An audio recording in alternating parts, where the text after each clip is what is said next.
President Trump weighing in on the RFK Stadium deal. The president was asked if he'd intervene to push the deal through if council did not approve it. President Donald Trump is chiming in on D.C.'s RFK Stadium and the potential deal with the Washington Commanders. Donald Trump. President Trump. President Trump. President Trump. President Trump. President Trump. President Trump. We'll work with you and we'll try and make the dream come true. One man, one city, one stadium worth $3.7 billion. But when that man is Donald J. Trump, the name on the building becomes the story. It was supposed to be a rebirth. The Washington Commanders returning home to a brand new domed stadium right in the heart of D.C., on the historic RFK Memorial Stadium site along the Anacostia River, where the team played from 1961 to 1996 and won 3 Super Bowls during its glory years. A $3.7 billion megaproject, part sports complex, part political power play. Designed by the architectural firm HKS with a translucent roof, 65,000 seats, and a 30-year, $10 billion master plan for surrounding residential, retail, hospitality, and park developments. For fans, it symbolized a return to tradition, a revival of energy long lost during the team's tumultuous years under former owner Dan Snyder. For the city, it promised jobs, up to 2,000 permanent ones, development, and long overdue economic investment in the eastern edge of the capital, including 5,000 to 6,000 housing units and an $89 million sportsplex for local track, field, and gymnastics facilities.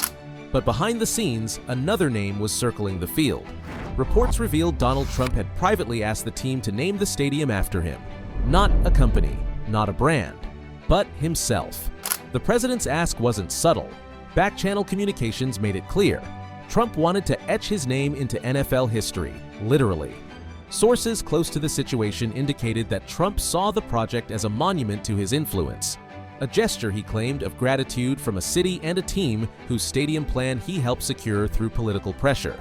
White House Press Secretary Caroline Leavitt echoed the sentiment, telling ESPN it would be a beautiful name since President Trump made the rebuilding of the new stadium possible. A senior White House official went further, saying, "It's what the president wants, and it will probably happen." The backlash was immediate. Council members feared political hijacking. Fans jeered. Even players cracked jokes. In a city where Trump pulled just 6.5% of the vote, the proposal felt more like a provocation than a plan. It reignited the cultural and political divides that had already scorched the franchise during the name change wars. On game day, crowds booed him from the stands during his recent visit to Northwest Stadium to watch the Commanders face the Detroit Lions. On social media, memes mocked the idea, ranging from Trump dome jabs to boycott calls if it happens, with posts like, "If the fatal mistake is made to name the new Commanders Stadium after Trump, boycott attending any games there," going viral among fans. And in City Hall, the conversation quickly turned from celebration to crisis control, with editorials in the Washington Post declaring that the team's fan base had suffered enough. But beyond the name, there was a deeper question. Who's footing the bill? With over $1 billion in public funding committed, $500 million from the city's sports facilities fee for construction, $181 million for parking via Events DC, and $202 million for roadways and infrastructure, D.C. taxpayers had reason to worry and protest. The city promised infrastructure upgrades, parking garages, and tax breaks to sweeten the deal. Moves that sparked outrage from critics who called it a billionaire's playground subsidized by working-class families, potentially costing up to $6 billion when including redirected sales taxes and bond interest. Environmental groups slammed the loss of green space on the 174-acre federal land parcel. Housing advocates questioned why stadium development was prioritized over affordable housing. Real neighborhood amenities, real neighborhood development, support for housing, support for healthcare, support for nutrition needs. Especially amid competing needs like public schools and transportation. A ballot initiative in April even aimed to block public funds for the stadium, and the D.C. Council delayed votes earlier this year over missing financial documents and tax exemption analyses. Studies like those from the Tax Foundation warned that such subsidies rarely deliver promised economic booms, with redirected ticket and concession taxes funneled back into a RFK Campus Reinvestment Fund for maintenance rather than general city coffers. Team owner Josh Harris promised transparency and job creation. He framed the stadium as a shared investment in the city's future, committing $2.7 billion from the team and targeting a 2030 opening with construction starting in 2026 after RFK's full demolition by fall 2026. But skepticism lingered. Would the tax revenue materialize, projected at $4 billion over 30 years? Would jobs go to local residents or out-of-state contractors? Would community needs be met or merely marketed? The DC Council ultimately approved the deal 11-2 in September, calling it the largest economic development project in DC history, but not without concessions like separate budget debates to scrutinize the funding. Meanwhile, the Trump branding saga deepened. The Commanders had already shed their old identity. FedEx pulled out of the naming rights deal after the team's rebranding. The Commanders' name, still fresh and unfamiliar, hadn't yet taken root.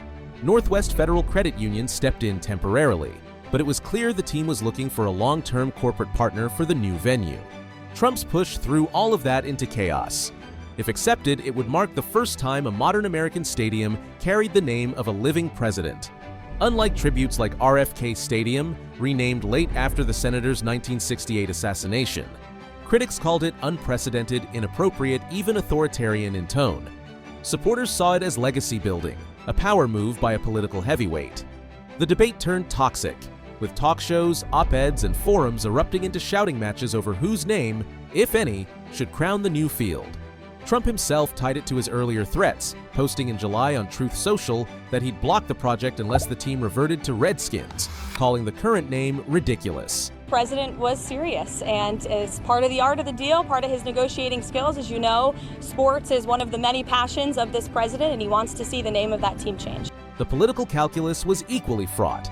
Congressional Republicans held sway over the land use approvals for the RFK site, passing the RFK Memorial Stadium Campus Revitalization Act in 2024 to transfer the federal land to D.C. Trump, ever the strategist, seemed to hint he could stall or advance the project depending on how the naming rights played out. For Mayor Bowser and city leaders, that threat loomed large.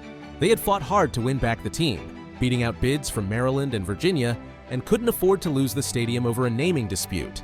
So they dodged, pivoted, and delayed, hoping the controversy would blow over, with Bowser's office declining comment on the Trump angle.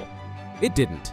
Native American groups, still reeling from the decades-long fight over the Redskins name, which Trump has repeatedly defended and demanded be restored, condemned Trump's proposal as a step backward. They pointed out the hypocrisy of renaming the team only to name the stadium after someone who had supported keeping the slur. Trump's stadium would be a glorification of division. Civil rights leaders echoed the sentiment, calling the move a form of historical erasure, especially amid Trump's broader self-commemorations, like a proposed $1 coin with his face on both sides and a Donald J. Trump ballroom at the White House. I spoke to people of Indian heritage that love that name and they love that team, and I think it's a superior name to what they have right now, and it had heritage behind it, it had something special. At the center of it all stood the fans, torn between nostalgia, anger, and exhaustion. Some longed for the Redskins era, others embraced the Commanders. Most just wanted a winning season and a stadium they could be proud of. They didn't want politics, they didn't want drama, and they definitely didn't want to chant in a venue called the Trump Dome. This isn't just about football, it's about power, pride, and a name that divides the country. Trump's gambit made headlines, but it also made enemies, drawing comparisons to authoritarian monuments from Stalin to Mussolini. What remains is a question no one can answer yet. Whose name will history remember on the gates? The DC Council and National Park Service hold the final say, but with construction looming and Trump's influence pressing, the clock is ticking. Because if this story has proven anything, it's that in Washington, D.C., nothing is ever just a game.